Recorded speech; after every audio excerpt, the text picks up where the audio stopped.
Hi, in today's tutorial, I'm going to show you how to refund on GoDaddy.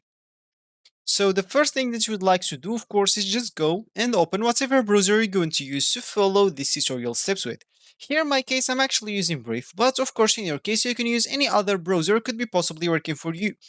Once you open that browser, make sure to go into this URL section and simply type godaddy.com and hit the enter button.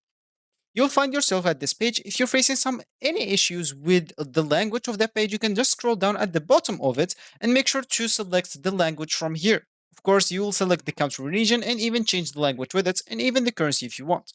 You can go back if you want to log in into your account if you have one, and if you don't have an account, make sure to go and log in into one. Sorry, I get into the help. So you can do those two options or one of those two options from this. You'll find the sign in option and the sign up option. If you have an account, log on into it, but if you don't, go and create one. So as we said in the beginning of the video, I would like to show you how to refund. So the first thing that you'd like to do, of course, is just go and review the refund policy to check if you can actually request a refund or not. You can check your eligibility basically.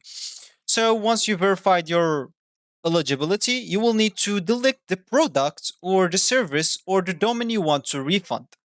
If you purchased like a subscription that include multiple products, any change you make are applied to all products in the subscriptions.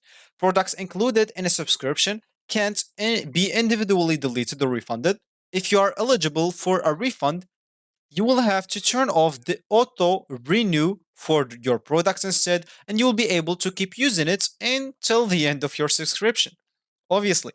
And of course, then they will delete the products and all the files comes with it. And of course, finally, you can simply contact the customer support to request a refund for your eligibility or for your eligible delete products.